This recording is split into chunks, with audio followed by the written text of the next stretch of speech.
Bonjour à vous et heureuse de vous retrouver. Si je vous dis d'imaginer une ville où l'eau des industries est récupérée pour alimenter une serre prospère et où les rejets industriels font partie d'un cycle de développement durable, je suis assurée que je suscite votre curiosité. Alors pour en savoir plus, restez avec nous et bienvenue à l'Urbain.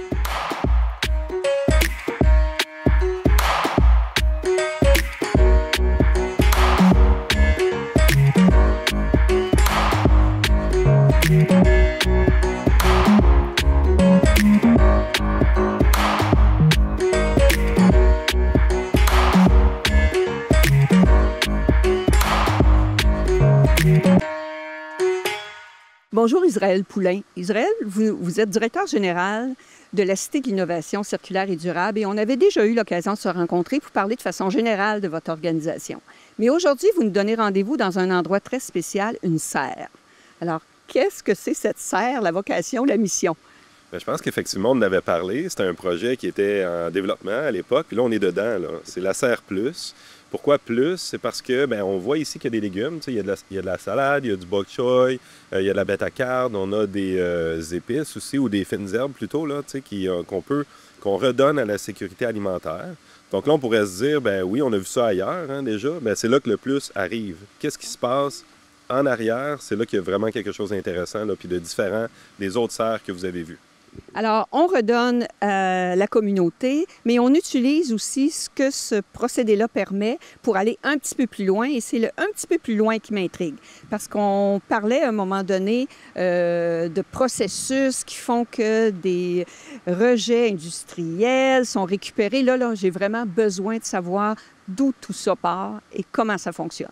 Bien, vous savez qu'il y a un besoin au niveau des villes de plus en plus. Il y a des gros volumes d'eau à traiter. Des fois, il y a des défis à ce niveau-là. Donc, qu'est-ce qu'on peut développer comme technologie pour pouvoir venir aider à, premièrement, traiter ces eaux-là? Souvent, c'est des eaux de procédé. Là, dans le cas qui nous intéresse, on utilise des eaux de lactosérum, finalement. C'est ce qu'on reçoit à la base.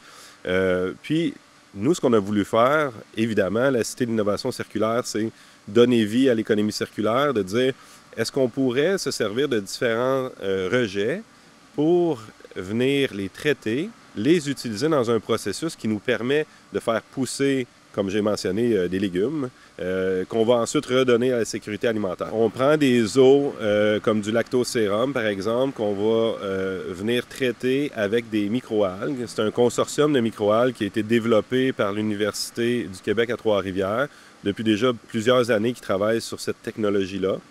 On voulait aussi dire comment on peut réutiliser peut-être la chaleur industrielle et les gaz qui proviennent de nos industries, puis tout utiliser ça comme une ressource pour venir faire pousser de la vie. Déjà, les plants poussent dans des bassins en hydroponie, donc ça prend 98% moins d'eau que de l'agriculture normale ou traditionnelle. Fait que déjà, c'est quand même intéressant. L'eau part d'une eau industrielle qui arrive, vous allez voir tout à l'heure, dans le fond là-bas, elle va passer par des bioréacteurs. Dans nos bioréacteurs, il y a des microalgues. Ces microalgues-là, ils doivent manger, c'est des êtres vivants, mais ils viennent manger, si on veut, tout ce qu'on ne veut pas dans l'eau, habituellement, qui devrait finir par alimenter nos bassins en hydroponie. Les microalgues, ils s'en vont dans un bassin, ils sont séparés, il y a l'eau propre finalement, puis les microalgues qui finissent par se séparer. On prend nos microalgues, puis eux, on ne voulait pas jeter ça non plus, on veut les valoriser. L'idée, encore une fois, c'est de l'économie circulaire. On prend les microalgues, puis on les utilise pour faire des emballages thermoformés. Donc, on va jusque-là au niveau du traitement des eaux. Mais en fait, j'aimerais peut-être qu'on soulève un petit peu là, une plaquette, parce que ce que vous me dites, c'est que les racines ont un lien avec tout le processus. Exactement.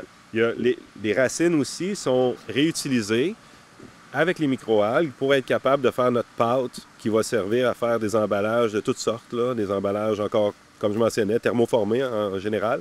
Mais on peut s'adapter aux besoins de nos clients, là, dépendamment de ce qu'ils ont besoin comme type d'emballage. Ça nous permet vraiment de réduire la quantité de plastique et faire de quoi de plus écologique, finalement. Fait que la variété possible de production d'emballage là, est peut-être pas à l'infini, mais pas loin. Il n'y a pas vraiment de limite à ce qu'on est capable de faire avec ça. Puis ça dépend des besoins, puis on l'étudie. Des fois, il y a des petites adaptations à faire. C'est vraiment selon les spécifications du client. Est-ce que, par exemple, une ville comme Victoriaville pourrait décider qu'à partir de maintenant, lorsque ça sera à terme, utiliser ce qui est produit pour l'ensemble de ses besoins en emballage? Bien, l'ensemble de ses besoins, il faudrait évaluer ça comme il faut en termes de volume nécessaire. C'est certain qu'il pourrait y avoir une volonté d'utiliser des emballages qui viennent de procéder comme ça pour être capable de remplacer ceux qu'on utilise présentement. En termes de volume, là, on ne l'a pas analysé encore. Là, présentement, c'est une vitrine technologique. Donc, le volume n'est pas encore au rendez-vous, mais la capacité de le faire existe. Donc, on serait capable de déployer ça probablement à plus grande échelle. Puis c'est ça l'idée. Hein? L'idée, c'est de commencer avec une vitrine technologique, de montrer la faisabilité, puis ensuite, si on veut atteindre l'échelle qu'on a besoin pour faire vraiment une différence, c'est quoi les prochaines étapes? Donc, on est là-dedans, nous, avec la Serre Plus. On commençait avec ça, puis on va aller beaucoup, beaucoup plus loin là, dans le processus. Parce qu'on voit qu'il y a des impacts qui sont incontournables dans, évidemment, toute la circularité, le développement durable. Ça, c'est indéniable. Bien, totalement. C'est sûr que l'impact de ce qu'on fait là est immense. Puis les gens le reconnaissent, les entreprises s'en aperçoivent, les municipalités le voient. Des entrepreneurs, des startups, les citoyens aussi, là, ils peuvent constater que c'est vraiment quelque chose qui est complet et qui est super intéressant. Là. Vous venez parler des citoyens. Est-ce qu'effectivement, comme citoyenne, un projet comme celui-là m'intéresse? Est-ce que je suis juste spectateur ou je peux contribuer ou encourager quelque chose? C'est sûr que vous pouvez encourager dans le sens qu'on cherche toujours des bénévoles. S'il y en a qui veulent donner leur nom puis venir aider à récolter ou qui ont le goût d'organiser des visites, de venir peut-être des fois au travail, vous dites, bien, ça serait une belle activité à faire avec le travail. On a sur notre site web un endroit où est-ce que vous pouvez réserver, puis vous pouvez venir en groupe d'à peu près une vingtaine, puis venir faire une visite, puis notre chargé de projet va faire le tour, puis va vous expliquer tous les avantages de ce qu'on est en train de faire, puis la vision qu'on a. Donc, vraiment, c'est une belle façon en disant, OK, on peut peut-être aider comme bénévole, mais on peut aussi faire circuler le mot, l'information, parce que le plus de gens qui sont sensibilisés à la cause, le mieux que c'est.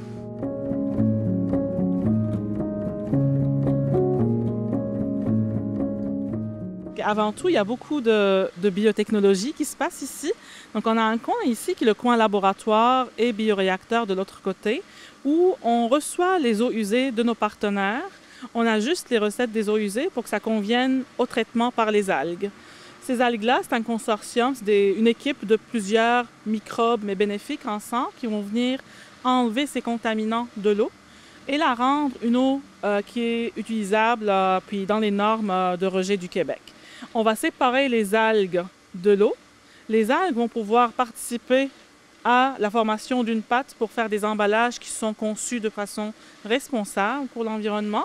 Puis ça peut être du thermoformage, donc on utilise des moules, puis de la température, ou par un autre procédé. Puis on peut ajouter d'autres intrants, comme tantôt vous avez vu les racines des plantes en hydroponie, parce que ces belles racines ne sont pas dans le sol, ne sont pas contaminées.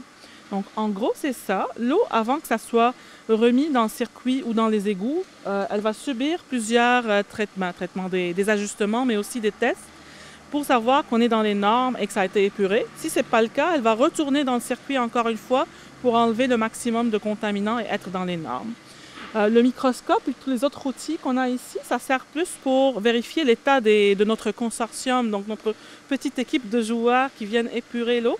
Est-ce qu'ils sont en bonne santé? Est-ce qu'on a des bactéries qui se produisent et qu'on n'en veut pas? Donc, c'est toutes des choses qui vont nous aider à ajuster un peu la recette qui est dans les bioréacteurs de l'autre côté.